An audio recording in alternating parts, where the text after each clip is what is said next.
Salam alaikum, mes chers étudiants, toujours dans le cadre de la convection. Donc, on va commencer à vous définir la couche limite, ou bien on l'appelle aussi la couche limite équivalente. Donc, quel que soit le régime laminaire ou bien turbulent, donc, à proximité de la paroi de votre solide, donc, vous avez des particules fluides qui sont freinées par cette surface de votre solide à cause des forces de viscosité. Puisqu'on a dit la fois passée, donc, la viscosité, c'est quoi? C'est d'une manière générale une résistance à l'écoulement.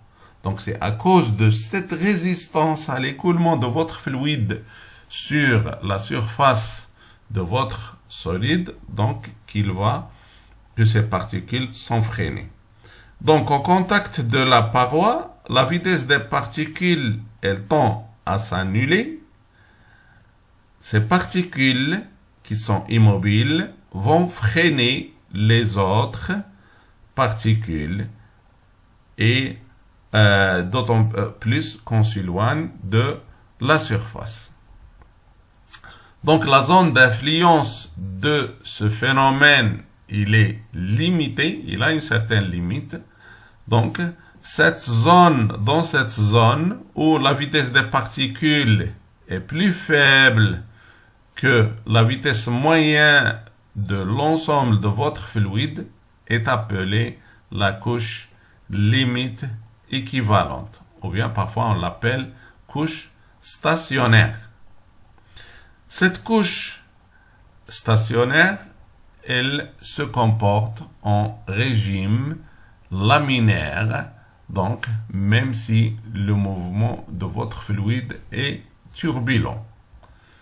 Donc maintenant, je vais vous donner les équations de transfert de chaleur entre deux phases de nature différente. Donc, la convection est d'une façon générale un transfert de chaleur entre la phase solide S et une phase fluide ou bien gaz. C'est-à-dire, c'est un transfert de chaleur, la convection, c'est un transfert de chaleur entre deux phases de nature différentes. Elle intervient par exemple à la surface de séparation entre un solide et un fluide, aussi bien à la surface libre d'un liquide et un gaz. Le transfert de chaleur, dans ce cas, il va entre le solide et votre fluide, il va s'effectuer en deux phases.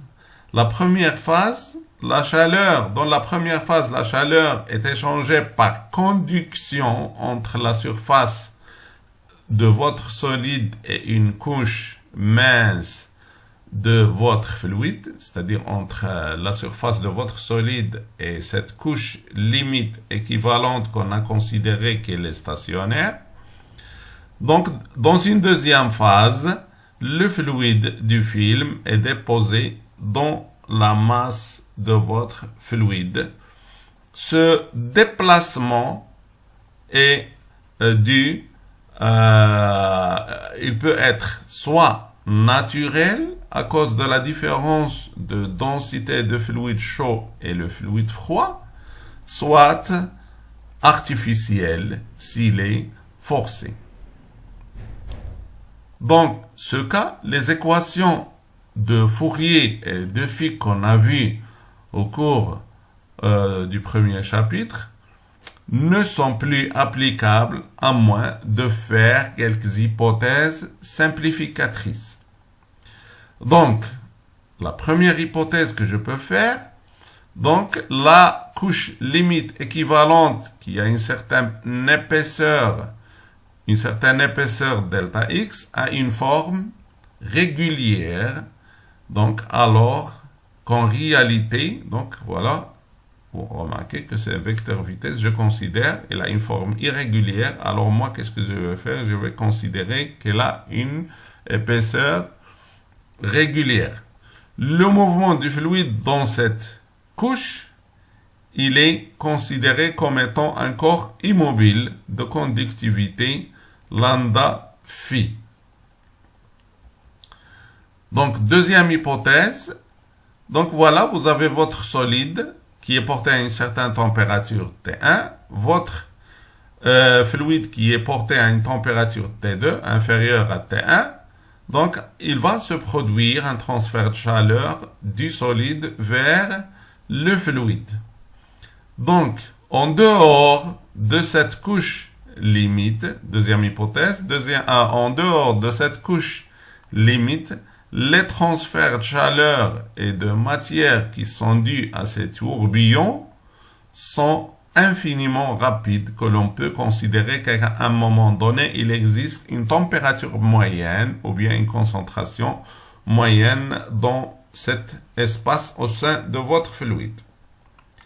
Troisième hypothèse, je néglige les quantités de chaleur et de matière qui sont nécessaires pour provoquer les variations de température et de concentration dans la couche limite, dans cette couche limite. Je dis ça tout simplement pour parler de l'état stationnaire. Donc, ces trois hypothèses permettent d'appliquer les premières lois de Fourier et de Fick qui expriment la quantité d'énergie thermique ou de solidité passant à travers cette couche limite équivalente. Donc, l'équation de Fourier, vous savez très bien, elle s'écrit dQ sur dt. Puisque le régime est stationnaire, je peux l'écrire est égal à delta Q sur delta T est égal à moins lambda phi qui est le coefficient de conductibilité thermique du fluide dans la couche limite équivalente fois A fois la température moyenne de votre fluide, moins la température de votre solide divisé par l'épaisseur de la couche limite équivalente. Donc, si je pose alpha est égal à lambda sur delta x, donc l'expression du flux devient moins alpha a tm moins ts. Donc, je peux développer avec le signe moins. Donc, il reste alpha a fois ts moins tm. OK? Donc, le flux est égal à alpha a ts moins tm. Et ça, c'est ce qu'on appelle la loi de Newton qui gouverne les transferts de chaleur en régime, les transferts de chaleur par convection. Donc, le alpha ici, donc c'est un transfert, c'est ce qu'on appelle le coefficient de transfert de chaleur ou bien coefficient d'échange superficiel entre le fluide et la surface, et il a pour unité watts par mètre carré par K-1. Et ça, c'est la première loi de Newton qui gouverne, qui donne, la puissance échangée entre une surface de valeur A et de température Ts et un fluide de température T moyenne. Je rappelle que ce delta X, c'est l'épaisseur de la couche limite équivalente. Il est mal défini et compliqué à déterminer puisqu'il est en fonction de la vitesse de votre fluide. J'ai une remarque à vous faire. Le phénomène de conduction pure est difficile à mettre en évidence dans les fluides à cause des mouvements de convection qui sont difficiles à éviter. Ce film de couche limite équivalente constitue alors la principale résistance thermique au transfert de chaleur entre la paroi de votre solide et le fluide qui est en mouvement. Donc, en effet, d'après cette loi de Newton, on peut écrire dQ sur dt est égal à alpha a ts moins t M, que je peux l'écrire de la façon suivante. TS moins TM, c'est-à-dire la différence de potentiel thermique, divisé par 1 sur alpha A. Et vous avez vu au cours du chapitre précédent, le flux, c'est toujours une différence de potentiel thermique divisé par la résistance thermique. Et donc, je peux déterminer la résistance thermique est égale à 1 sur alpha A. Donc, cette résistance thermique, elle est fonction de alpha, et alpha, elle est fonction de delta X. Donc, la résistance thermique de transfert dans la couche limite équivalente, ou bien on l'appelle, c'est la résistance superficielle, ou bien on l'appelle la résistance superficielle RS. Lorsque la turbulence de l'écoulement de votre fluide augmente, alors l'épaisseur de ce film de la couche limite équivalente, qu'est-ce qu'il va faire? Il va diminuer.